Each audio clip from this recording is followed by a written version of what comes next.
All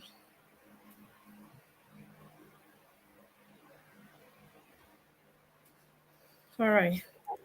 Good evening. Good evening, everyone. Welcome. Welcome to Complete Care webinar series, which is to mark the World Kidney Day. Thank you for joining us this evening. So the theme for this year's webinar series, this year's World Kidney Day, is preparing for the unexpected, supporting the vulnerable. Thank you for joining us this evening. And today we have with us our guest speaker, Nurse Olusoya Mopelola Olabokun. Nurse Olusoya Mopelola Olabokun is a chief nurse editor with the Post-Basic Nephrology Nursing Program. She's a trained nurse and midwife, nephrology nurse, and a nurse educator and medical sociologist. She's currently a focal and index officer of the School of Post-Basic Nephrology Nursing, National Hospital, Abuja, examiner of the Nursing and Midwifery Council of Nigeria, and is a registered and licensed teacher by the Teachers Registration Council of Nigeria. She's constantly seeking to impact the health industry positively with a focus on holistic, co-host effective care and improved learning for nurses and nursing students. Welcome, Nurse Olusoya Mopelala Olabokun. Thank you for joining us this evening. Thank you for having me. It's a pleasure to be here. Welcome our guest also. Our guest will welcome you. Before we go ahead, I would like to welcome our viewers once again and share that this webinar is brought to us by KompleteCare. KompleteCare is a digital health marketplace that connects patients with doctors and other health care professionals within the shortest time possible. KompleteCare is a sure plug healthcare plug for convenient, affordable, and quality healthcare. Thank you for joining us once more. So now our questions for today, and we know our guest speaker is going to do justice to our questions. The first question today that we're going to be asking our guest speaker is to tell us what the kidney is and what the kidney does. Thank you very much. The kidney is a gift from the Almighty God to humanity. And there are just two organs. Two, they are as in a pair. There is a pair located at the back of our, or at our back. That's either each side of the spine. There are two in number. It means if one is faulty, one can go ahead. That's the advantage of a paired organ. They are just the size of a fist. You put your fists together. And they are very important to our existence. We call it amazing kidneys. Why amazing? Because it controls how you produce waste, eradicate it from your body. That is one. It helps in blood production. If the kidneys are not healthy, there will be shortage of blood in the body.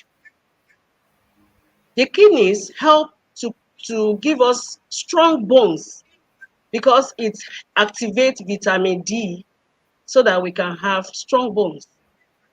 The kidneys controls the blood pressure and keeps it normotensive. The kidneys help to control blood sugar. In fact, it works in conjunction with the heart a lot, the liver.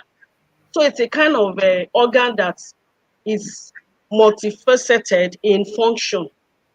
It controls how shiny your skin can be. It controls water in the body so that you don't have excess water and shortage of water, and many more. The kidney is actually a gift from God for us to enjoy our lives. Thank you very much, Ma, for your extensive answer. So now we'll be moving on to our next question.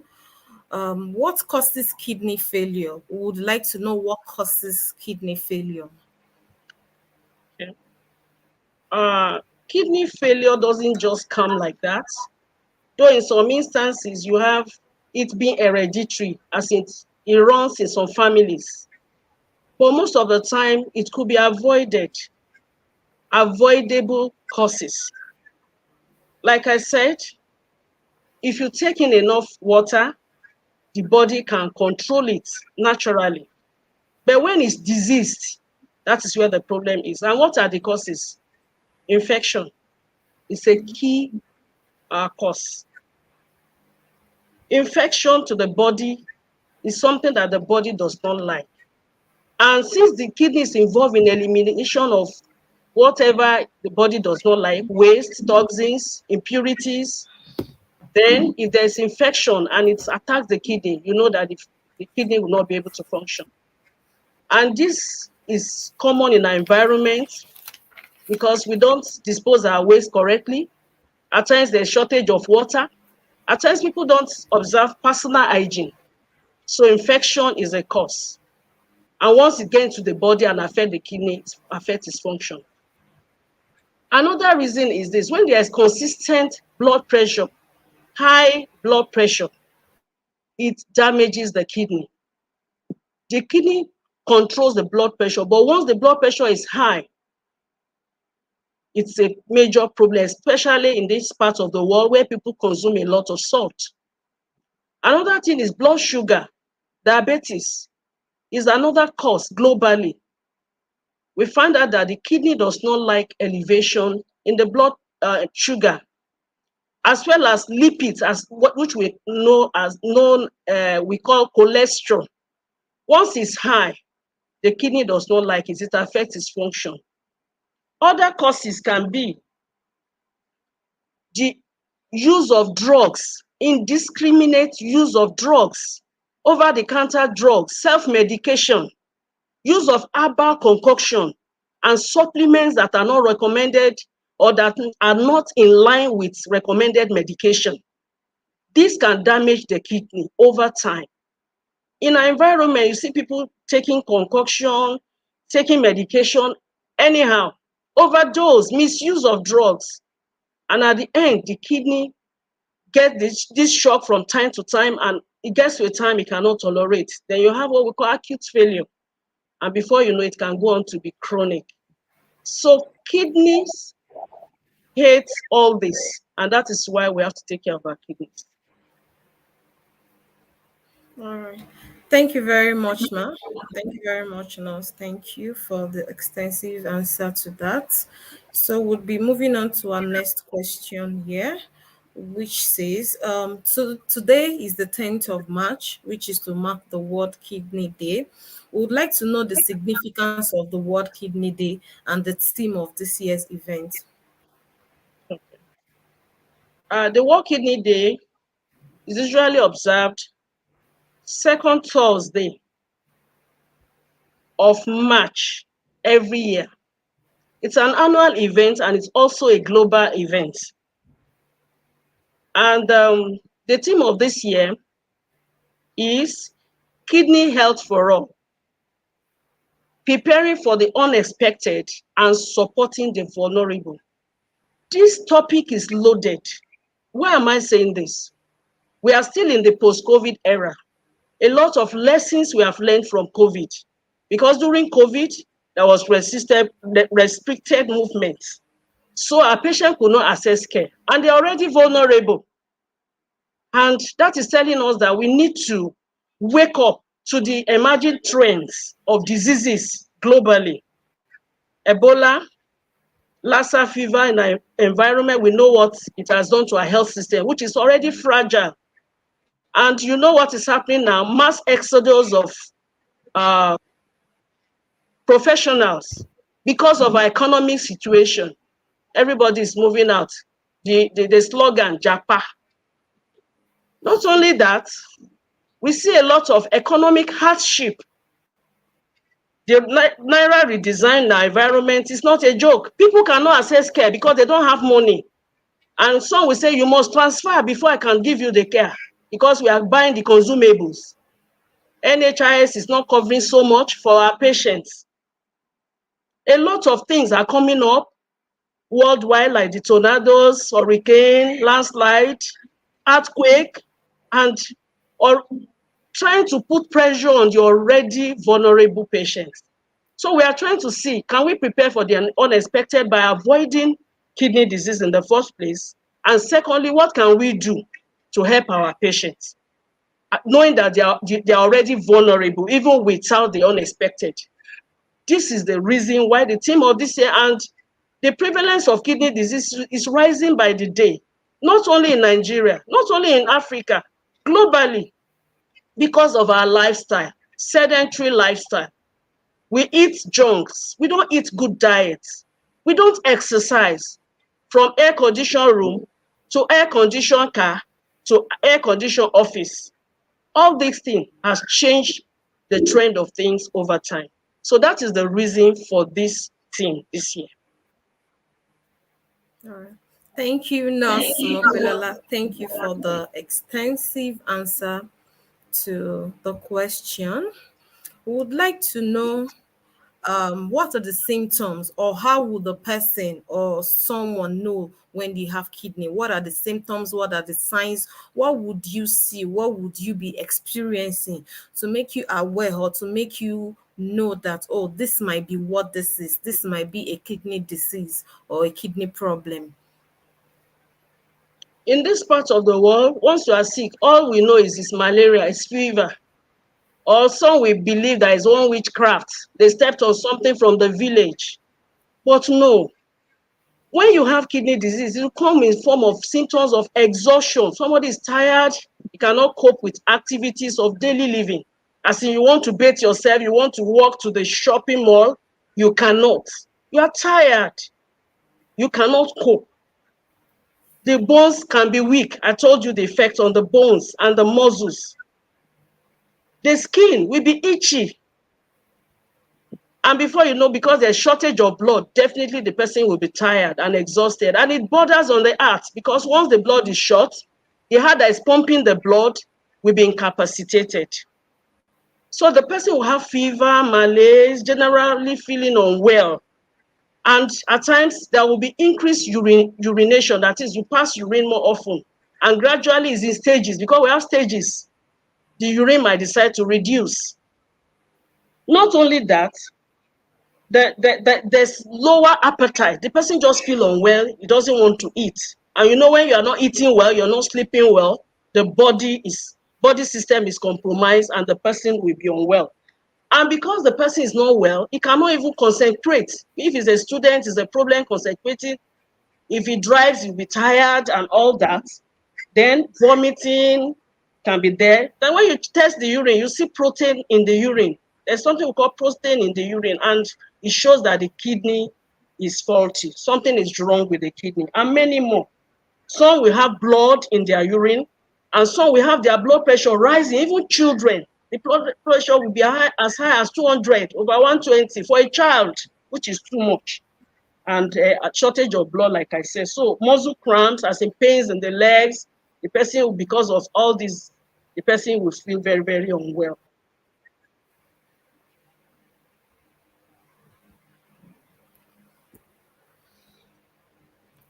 Thank you, Nurse, for the answer. So before we proceed, I'll be picking some questions that were sent to us by our viewers for today. So there's a question from Irene Unwanko, which says, what are the effects of illicit drug abuse on the kidneys? Yes. Drug abuse has been a menace in our society, especially among the youth. And it's a cumulative thing. There's tendency of addiction over time, and that is the danger. Just like alcohol, drug is like that. When you start from a small dose, the body gets adjusted. You want to withdraw, there will be signs of withdrawal. That's what we call withdrawal syndrome. So drug has damaging effects on the kidney tissues. It destroys. We have this kind of acute shock on the kidney. We call it acute kidney failure. The one that is intrinsic or intrarenal destroy the tissue of the kidneys. And once they are destroyed, they cannot be replaced. So before you know it, you begin to see signs of kidney infection. In this part of the world, we don't report uh, feeling unwell on time. We just go and take medication and herbs, destroying the kidney the more. So before you know it, the kidney packs off. The person comes in, they say you are in stage 3, you need to go for dialysis. It's like you have passed a death sentence on the individual. So drug, it has serious damaging effect on the kidney. And we advocate that everyone should abstain from illicit use of substance. All right. Thank you for the answer, nurse. So I'm going to take another question from Tojuku Ima, which says, does taking alcohol, even in little quantity, like twice a week, affect the kidney? Yes, alcohol, though the producers will tell you, drink responsibly, isn't it? But like I Yeah. said, when you start drinking, there's this tendency of addiction. You want to increase from 1 bottle to 2 bottles. That is the danger. So I don't know how responsibly people can drink. But the truth of the matter is we have found out that people that drink, the alcohol get absorbed within their stomach wall, their stomach where the food is being deposited when you eat. So most times they don't eat well, and that's why you see the typical alcoholic taking just pepper soup and water. They don't eat well, they become anemic or malnourished. So over time, that means their immunity is low, and the kidney needs to work on you to make you healthy. So every time there's this substance in your body, the kidneys will remove the excess, You are shocking the kidney. It gets to a time that the kidney might not want to cooperate because you are damaging it gradually. So that is the effect of alcohol on the kidney. So most of the time we say you have to take care of alcohol, even as well as smoking. They all have effect on the kidneys. It's not only alcohol. They narrow the blood vessel that supply blood to the kidney. So once there's no blood supply to any part, it will die naturally over time. And once it's it cannot perform its function. That is the danger of alcoholism. Thank you, nurse. So I'll be going back to our questions now. So the next question here says, what causes kidney disease? Like I said before, there are lots of causes, but I will take it this way. We have what we call acute kidney failure. This happens when you have a kind of shock on the kidney, for example, vomiting, severe vomiting, or a person losing water from diarrhea and it's not attended to. I told you the kidney love water, and that's why there's this slogan, water must flow. Water in, water out, and it has to balance to maintain a balance that we call homeostasis. Once there's shortage of water, the kidney reacts badly. It doesn't like it. It doesn't have the ability to cope for long without water. And that is why when somebody is losing water or losing blood, which mainly is made of water and red blood cells, we want to replace the water quickly. Because if we don't do that, the kidney will shut down. The kidneys will shut down. And that is what we call acute kidney failure. Once you take care of it, the patient gets out of it. That's why we say acute stage is potentially reversible. But this one borders on quick intervention. Even children, when they're having diarrhea and vomiting, we say give them ORT and take them to the hospital for checkup or review. Because once the kidney does not have enough water, losing water consistently like that, or maybe from accident, somebody is losing blood, or from childbirth, it can affect the kidney badly. But another reason is that some people, as a matter of maybe age, their family background, maybe hereditary, some naturally have tendency, high risk for kidney failure. And that is why anyone hypertensive should really put an eye on the control of the hypertension. Blood sugar, good control will help to delay progression into chronic kidney disease. So these are some of the reasons. Dehydration is a factor, infection is a serious factor, and For people that don't take enough water, they stand the risk of kidney stones, and that could be very, very painful, even to the point of surgery. So it's good to take enough water, as in 2.5 to 3 liters per day.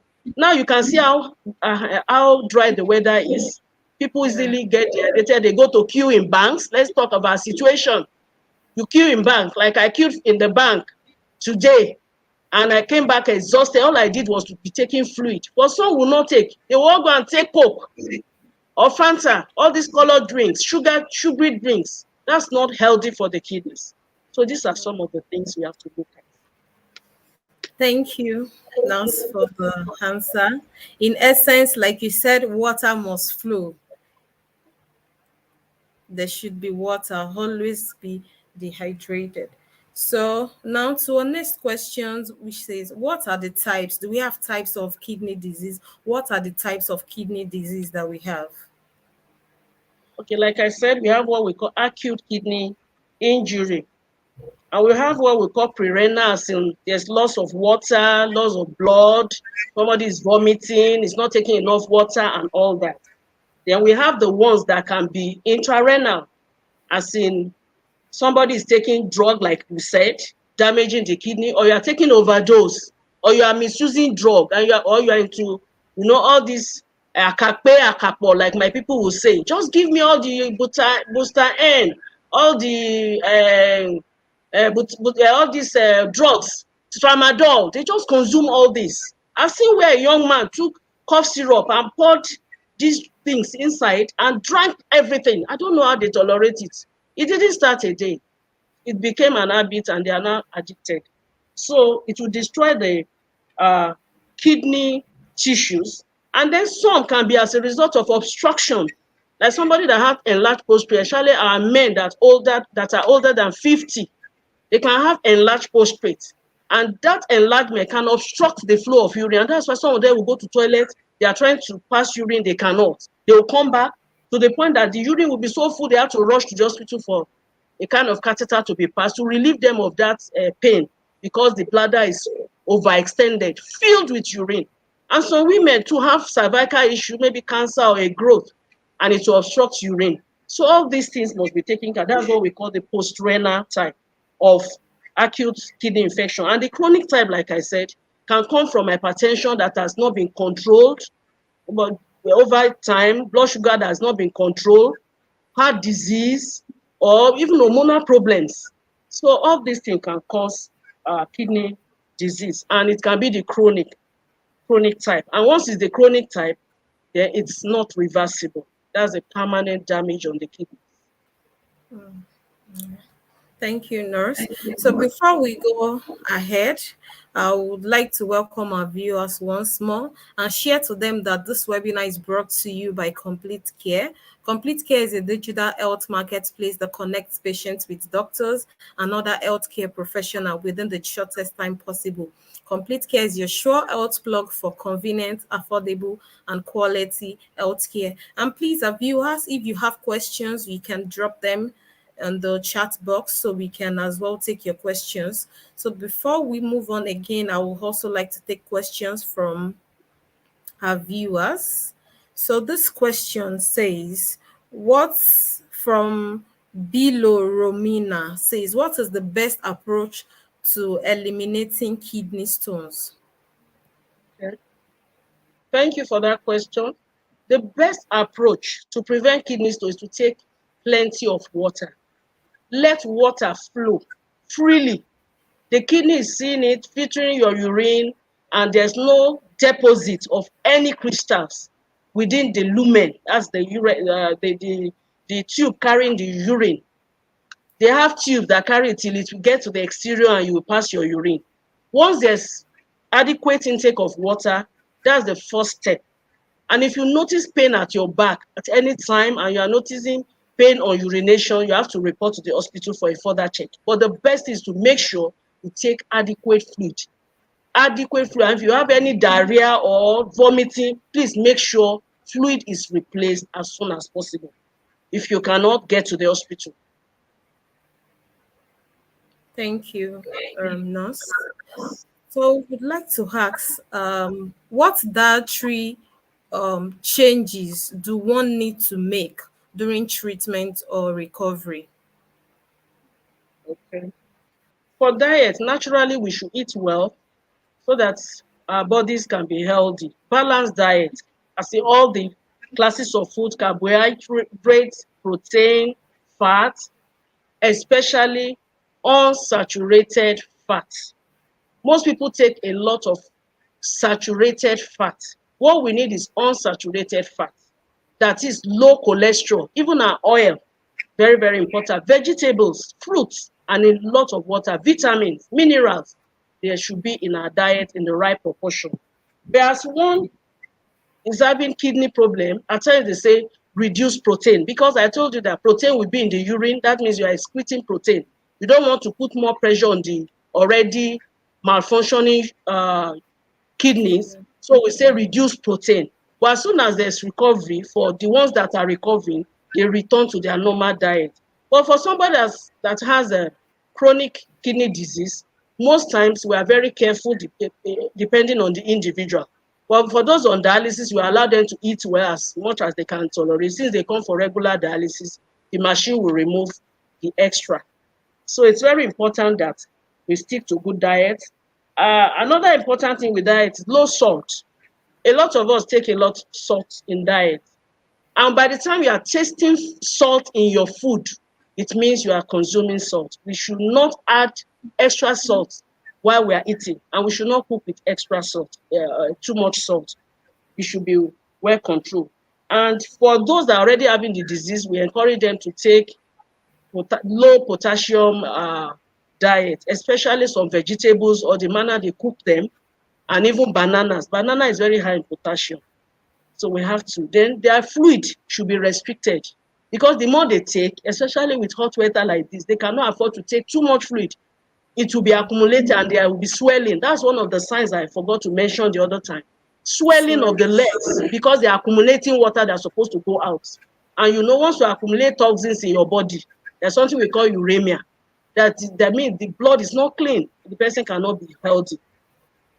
Even the skin will feel it. They start itching their skin. You see blackish or at times with white patches on the skin. They are not looking fresh. They are looking haggard and all that. You even think some have HIV. It's not HIV. It's just kidney disease. So it's very important that the diet is put under check. And another important thing is in this hot weather, we advise our patient to suck ice block because the heat is much and they are thirsty. They need to take something. So we advise them to take ice block, suck it just to relieve that feeling of thirst because they cannot take too much water to avoid accumulation of fluid, even to their chest. Because if it's into their chest, it becomes a medical emergency, which we don't want for our patients. All right. So we have a question from our live viewers from Faithful Alakba who says, if someone have kidney disease, what should they be allowed to eat or what should they be eating or what should Okay. they not eat? What, yeah. I actually mentioned that with kidney disease, it depends on the stage. There's a stage where we are doing just conservative, as in, okay, the person will not go on dialysis yet. So we can talk of lower the salt, minimize salt intake, and take all these low potassium diets, and vegetables or the way you cook the vegetable. Some of them you have to bleach them, you have to soak them overnight and all that. But for a patient that is already on dialysis coming, most time we allow them to eat as they can tolerate. Some even eat before their dialysis, but some cannot tolerate. So it depends on the individual and the stage of the disease. The food they take depends on how well they are tolerating and the kind of treatment they are on. Some are on peritoneal dialysis, yes, and they come for their treatment. Yes, if they are coming for their treatment often, we can allow them to eat near normal diet because it will be eliminated. But for a patient that cannot afford, that we come for dialysis when he's already very sick, accumulated so much, then it's a problem because they just accumulate and the blood volume will be reducing, anemia, and that's why some of them don't live long. Poverty is around us here. There's low education, health literacy, which you cannot put aside. People are really going through hard times. So by the time you see the disease coming in, they are more vulnerable. And the cost of this care is not cheap. So these are some of the factors that affect compliance to the treatment and also to the diet. All right. Thank you. There's a question from Amarachi Chok, one of our viewers, which says, what quantity of water is recommended daily for our kidneys? For our kidneys to be very healthy, we should take water liberally. But actually, it should be at least 2.5 liters to 3 liters per day of fluid. When I say fluid, I mean water, plain water. Because some people don't take water. All they take is Coke, Maltina, wine, and all those stuff. Even beer. That's not what I mean. I mean plain water, clean water, potable water. That's what we need. And the body will be able to, keep shining. The skin will be good. The body will be balanced. And any form of impurity, the kidneys is fast in removing them because you are taking enough water. All right. Thank you for the answer, nurse. So I would like to ask, what are the management plan for kidney problems? Yes, we have our management plan. Just like I said, when a patient comes and is still maybe something that we can look at the diet, modifying the diet and the lifestyle, maybe exercise, controlling the blood pressure, yes, we can still do conservative management. That's without dialysis. But it gets to a point that a patient needs dialysis, especially when we have done all the laboratory investigation, and we found out that what we call glomerular filtration rate, GFR, is below 15. That's end stage. But before then, even the stage 3, whether A or B, it could be that some patients will actually need dialysis because they're already accumulating fluids in their body. They are not eliminating waste. So it's a problem. So we have what we call hemodialysis. And this is usually done in an environment as hospital-based. Patients come in, they are scheduled, connected to the machine, and the waste is removed. But we have to know that dialysis machine will only do one function of the kidney, just to remove waste. It will not replace the blood. So we have to use other injection to boost the blood. We have to use other medication to bring down the blood pressure because it's either the blood pressure is a cause or is a sequela of the kidney disease. So it can be the other way, both ways. So that's for dialysis. And we have what we call peritoneal dialysis. It's not too common here in our settings. One, because the cost of consumables, what we use, the fluid and everything, very expensive, and we don't have local manufacturers yet. And our patients cannot afford. Poverty is around the corner. People cannot eat. People are suffering. And when this kind of disease come in, they don't have a help. As in people under the world. There's this lady I studied about. Her name is Laurie Atwell. She had kidney disease from childhood, but she grew to the point that she's even supporting those with kidney disease right there in the US. But it's because of their setup. They have Medicare, Medicaid, supporting the elderly, supporting the young, and everyone. Their healthcare system is somehow organized, and government is doing something actively. But here, NHIS, we just find that it's only C-section it will cover for maybe a patient. And this is a disease that doesn't go. It's a damage. It's something that you have to take care of for life. So that's another way. So the peritoneal dialysis is not common here. We do for children occasionally, but it's not cheap. Then finally, we talk of the one we are used to, the renal replacement therapy. That's the kidney transplant that we see on television. People advocating for millions to go to India to go and fix their, maybe get a donor and get their kidneys replaced. This is done in Nigeria now, but then the cost is enormous. And by our own belief in this part of Africa, I don't know if anyone is willing to donate his or her kidneys. By the time you tell your friend, you might be discouraged, no matter how much you love your loved ones. So these are some of the things we are we are battling with. But over there outside the country, I believe they have a way, they have what's called kidney bank. Once it's your turn, they call you, they fix it up. And with kidney transplant, you're on medication for life because you have to use immunosuppressive drug. And that drug is taken daily for life. So you know that it's not cheap. So these are the treatment modalities available for people to be able to live near normal life when they have chronic kidney disease. All right. Thank you for that. So we have a question from Ejigbo Victoria, which says, "What is the reason for the massive increase in kidney disease in the society now?" Our eating style is a factor because when somebody is poor, cannot eat well. Our education level is low. Some are not even educated.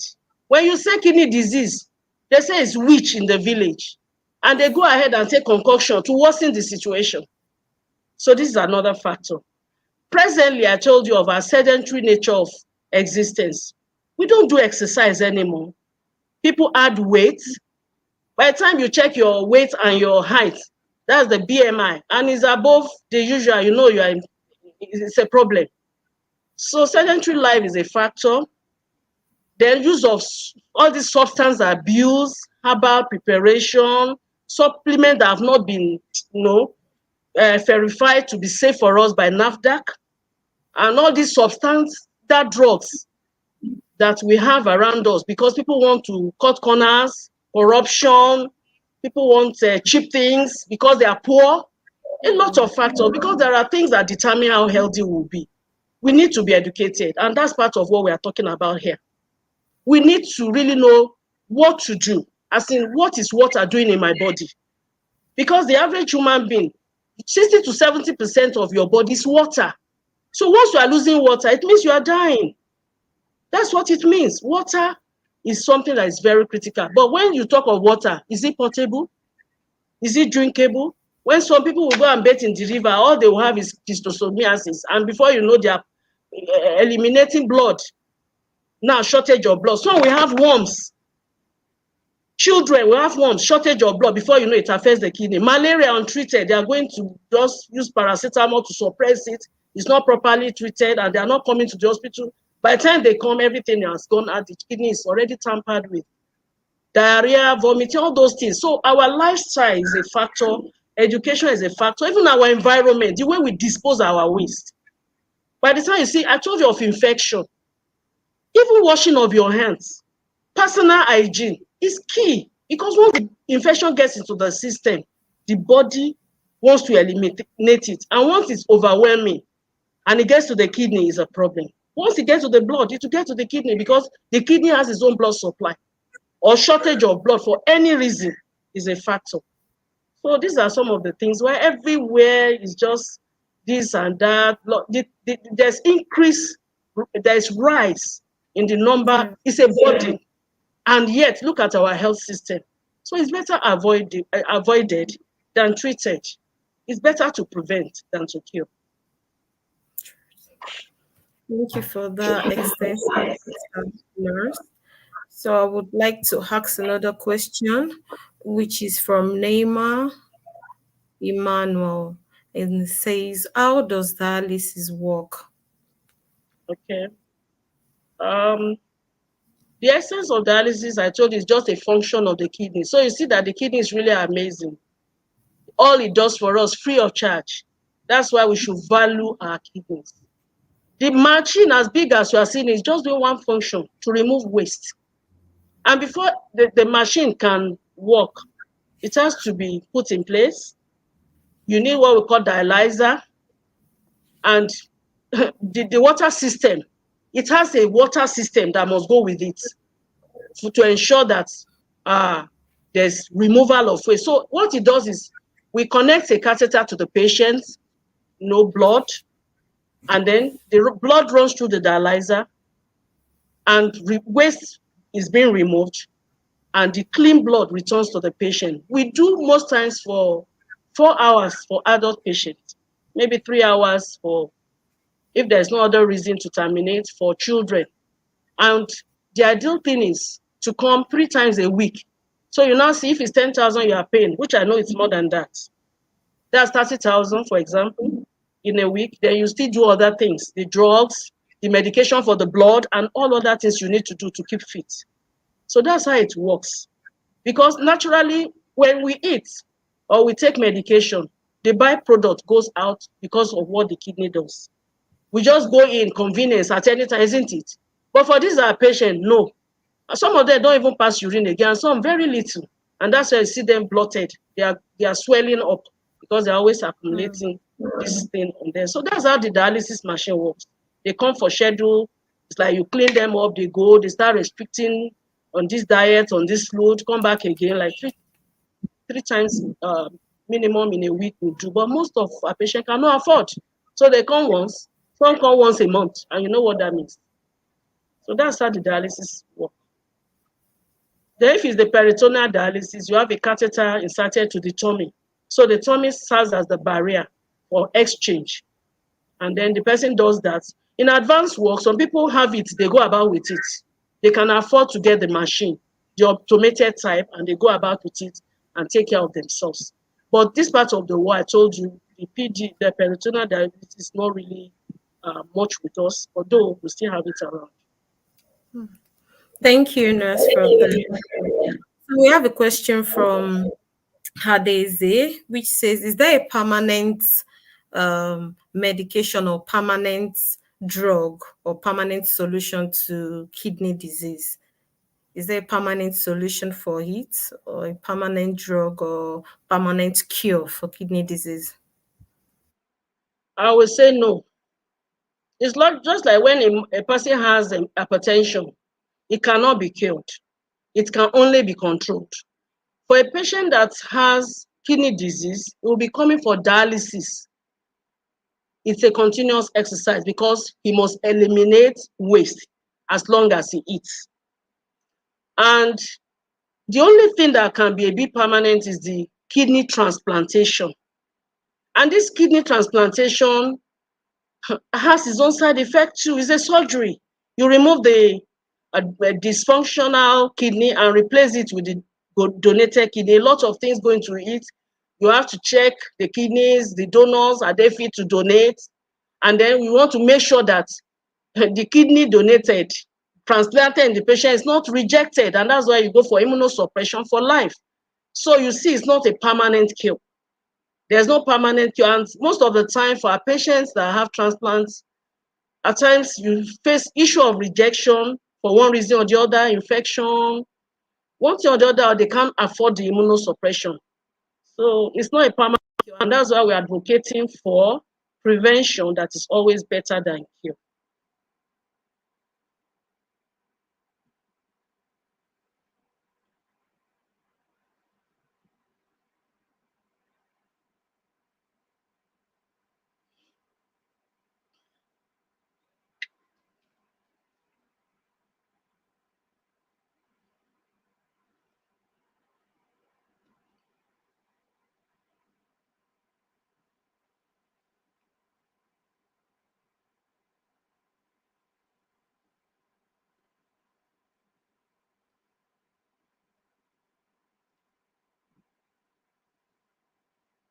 Okay.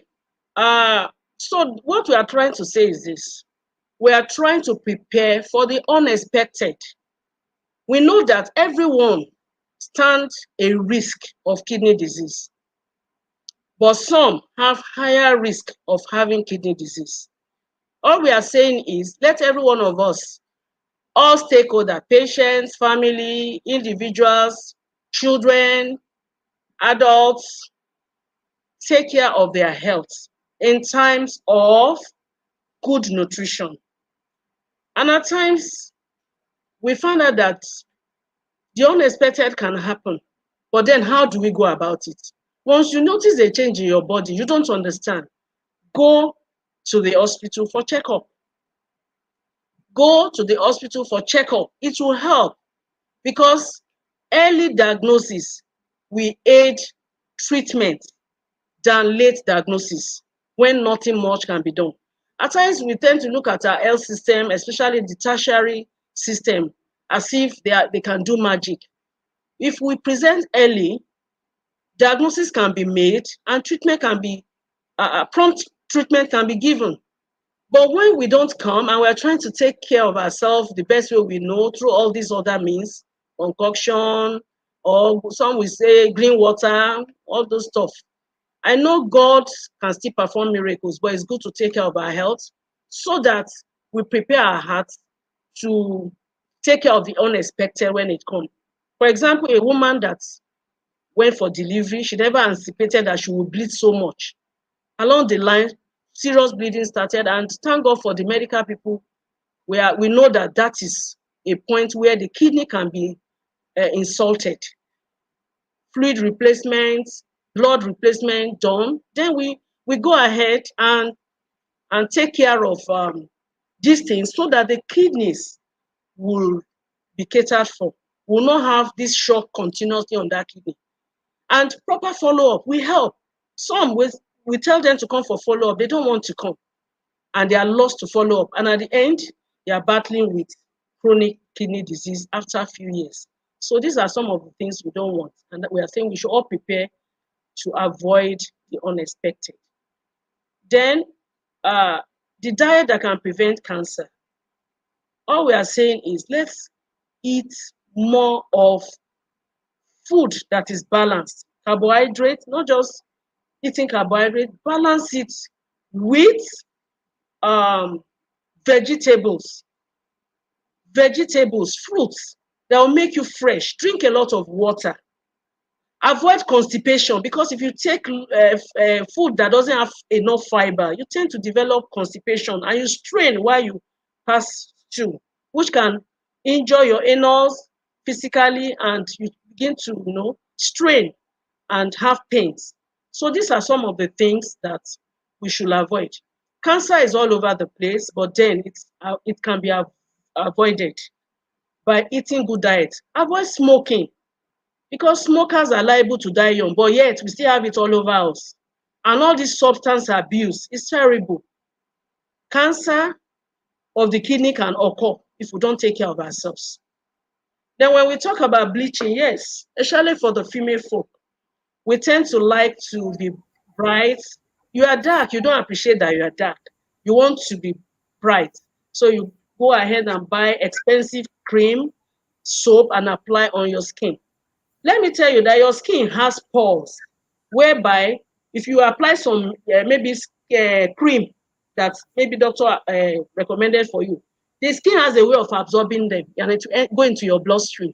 So the same thing happens with those bleaching cream and soap. As you use them over time, it gets absorbed into your system. And what happens to your kidney? It will damage the tissue over time and you begin to battle with kidney damage. So we are encouraged not to use bleaching cream, even soap, mercury soap especially, they are inimical to our health. The skin hates it. It can even develop cancer of the skin, not just the kidney disease. But because the kidney is the one eliminating over time, kidney will tell you I'm tired though, and you will refuse to function. And you cannot replace your kidney. It's not easy for the kidney to rejuvenate. So those are the reasons why we should avoid bleaching agents. Thank you very much. Lala. So we'll be going to our next question now, which says, what is the role of care providers in the treatment and prevention of kidney disease? Um, Over time, I've been a nurse for some years now, but it got to a time I got into this specialty, and that's why I know that kidney is really amazing. And if anybody we talk of what the kidney does, and when it's not doing its function, how the patient will be. Honestly, we have a kind of picture that can never leave my brain for my lifetime. If the kidneys are functioning, you don't even know the importance of your kidney. It's when you lose it. Then why must you wait to lose it? Why not protect it? God gave it to us to eliminate waste, to help us, like I said, to get good blood into our system and to be healthy and fresh. So the truth of the matter is this. All I want to do is to prevent because it's cheaper and better. With all I've highlighted, good water intake.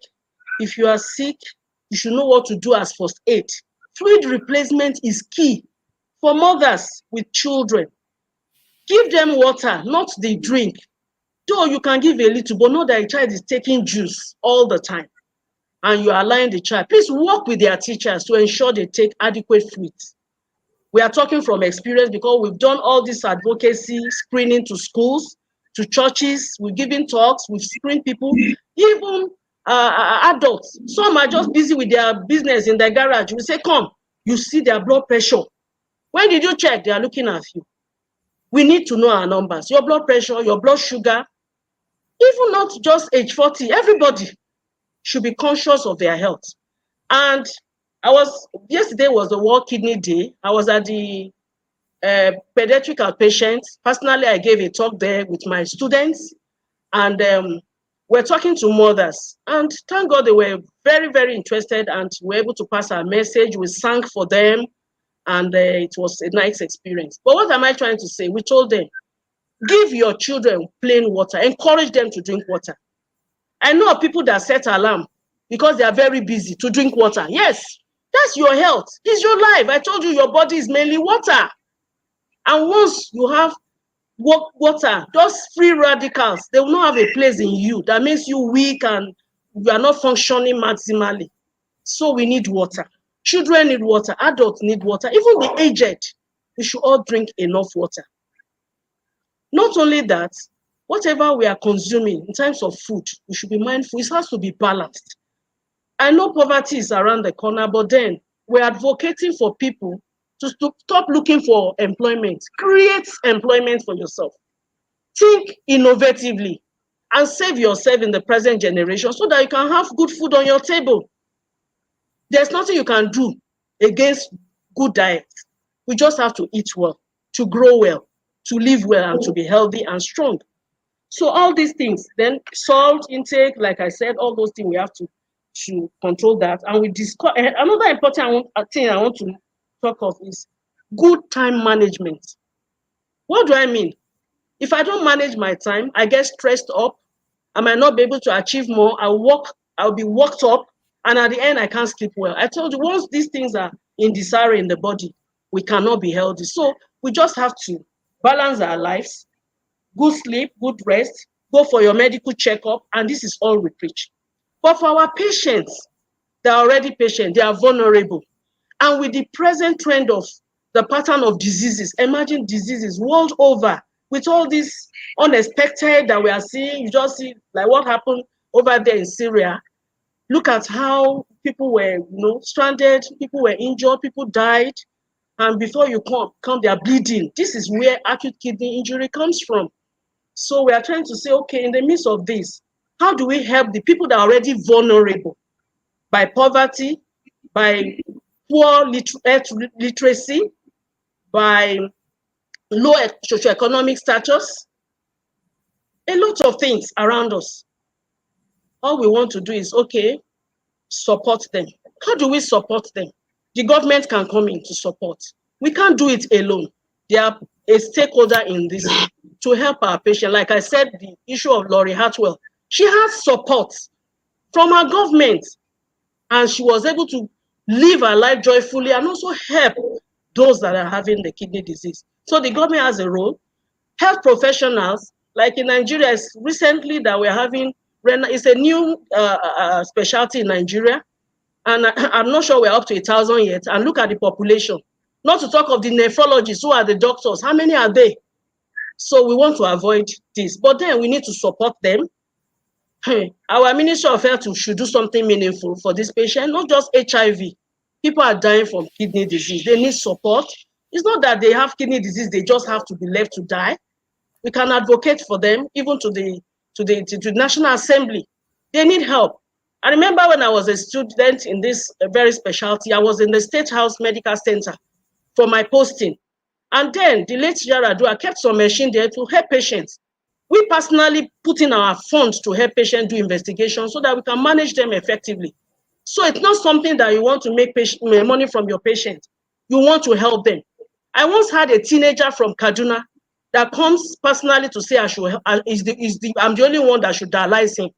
And I have to leave my home to the hospital to dialyze him, and I come back even if I'm not on duty. So these are some of the support for the patients and their families. And when they want to go for transplant, we are there to support them, do their investigation, and make sure they are okay, whether they are doing it in Nigeria or doing it abroad. So a lot of support because they are part of us. They are in and out the hospital. We know some of them to their homes. They want to do any occasion, they want us to be around. So we're always there. We cry together, we live together. That's part of the small support we can give to our patients. And we help them financially. And we have seen where some of the workplace help our patients, supporting them. But some workplace will lay them off because they have kidney disease. It's not infectious. It's not infectious. Some of them have it by running in their family, maybe because they are hypertensive, they didn't control for one reason or the other, or maybe their lifestyle, or it just came on them because it was unexpected, maybe from childbirth and all that. So we need to support the vulnerable. They're already vulnerable, and the entire world is highly vulnerable, and we need to support them. And this is the reason for the theme of this year. All right. Thank you, Nurse. Before we take our last question for today,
Uh, no permanent cure for the kidney, like I said. It has to be hemodialysis after conservative treatment for those that don't need it, depending on the stage. And then some do peritoneal dialysis, and some also do renal transplantation, where there will be need for a donor. Like I said before, bleaching affects the kidney negatively, and we discourage that, especially in our teenagers, the women folk. We should avoid that. Even some men bleach now, so we should avoid that because it affects the kidney. Then I want to say, spiritually, we can encourage our patients. It's part of the support we give them. We pray with them. Like I said, we laugh together, we cry together. We do a lot of things on social media together. We speak good words to them. We may not be able to answer their questions, but then we can encourage them as a health worker, and that's what we do. Even during training, we encourage our students to be very nice to this patient because they are looking for a shoulder to rest on. They need somebody to listen to them. They're always facing problem of depression. They're always having problem of social isolation. Everybody's going for a birthday party. They say, I don't want to go. We need to encourage them, be a friend to them, encourage them, pray with them, encourage them financially so that they'll be able to go on with their life.